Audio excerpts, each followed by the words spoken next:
Good evening, and how is everybody tonight? Good evening. Right, I'll just shout down the microphone there. Right, this is the news for tonight. Bit mixed up, this one is. We've got, first of all, from the other side of the world, Australia. The Labour Party have got into power. Quite interesting that, because the guy's, Scott, whatever his name was, we've already forgot, but don't worry, because with a bit of luck the Labour Party will have those people in front of a court before long for brutalising the people under the COVID. We all remember how the police were battering people left, right and centre, so I'm sure that now the Labour Party's in, they can actually get those gentlemen in front of the court and dish out the justice what they were dishing out to other people. Right, in this country, Boris Johnson, in, out, bit like the Okie Kokie at the moment with this young lady who's been doing the reports. Yes, he'd seen her. No, he hadn't seen her. Were they putting pressure on? Were they not putting pressure on? Again, interesting that they've come to sort of like an arguing on whether he'd seen this lady or not. We're not actually bothered. Because we pretty much know that you're going to cover your own trail there, Boris. We don't really believe you, no matter what you say anymore. Interestingly enough, the last person to tell an awful lot of lies to the Parliament was, I think, King Charles. That didn't end too happily for that gentleman. So Boris, be aware that if you lie to the Parliament that much, you can be held for treason. So it's time to start coming square, because everyone's getting a bit fed up of it now.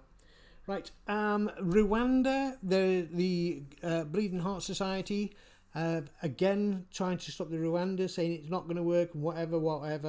Like I've said many times before, if you don't try, you don't know if it will or won't.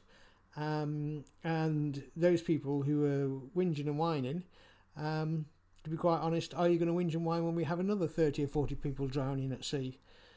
Because if so, I think that you should be held responsible for those.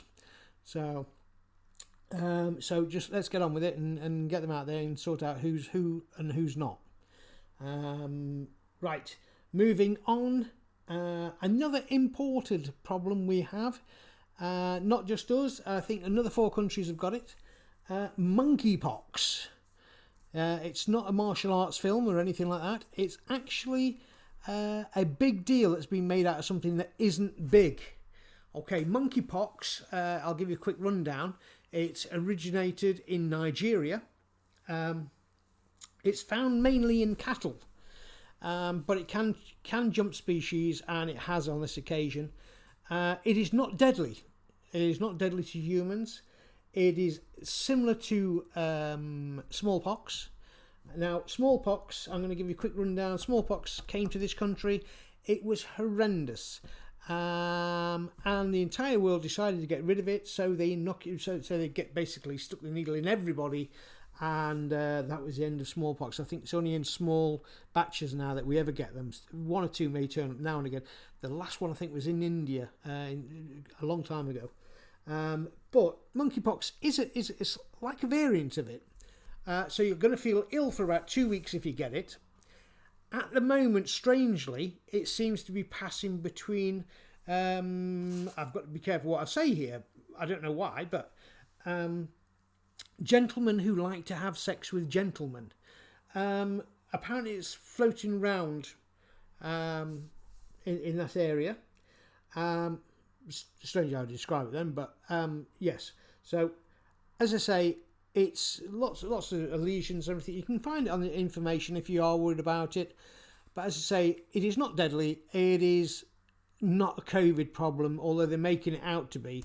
There are 20 people with it. It's easily got rid of. And we do actually have a tried and tested vaccine for this. It's the vaccine for smallpox. So the government have ordered some of those to be brought out of store to solve this.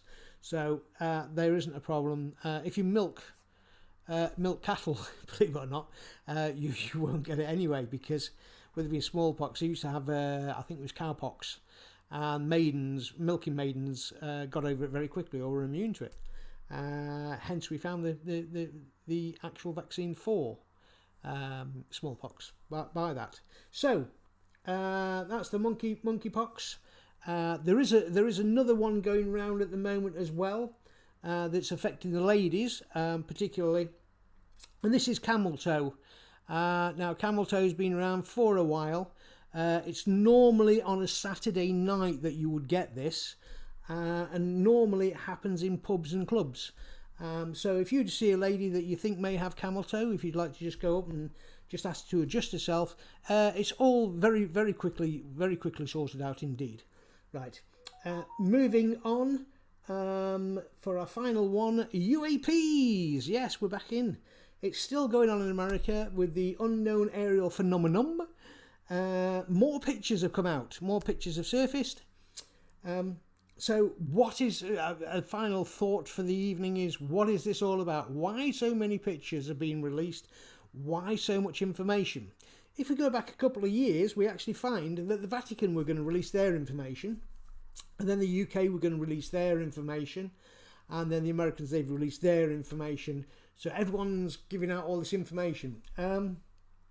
Is it that they're going to make an announcement that we're in conversation with aliens, or we've made contact with aliens, or some aliens are coming to us?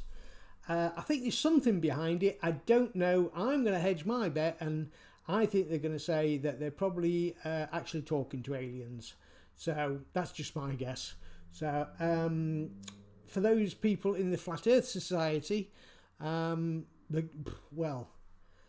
going to struggle with getting your head around that one. So, but never mind. Anyway, so that's all for tonight. I hope everyone has a lovely Saturday night. And there's a fly buzzing around me. Okay. Have a lovely night. And for my Welsh friends, Nostach.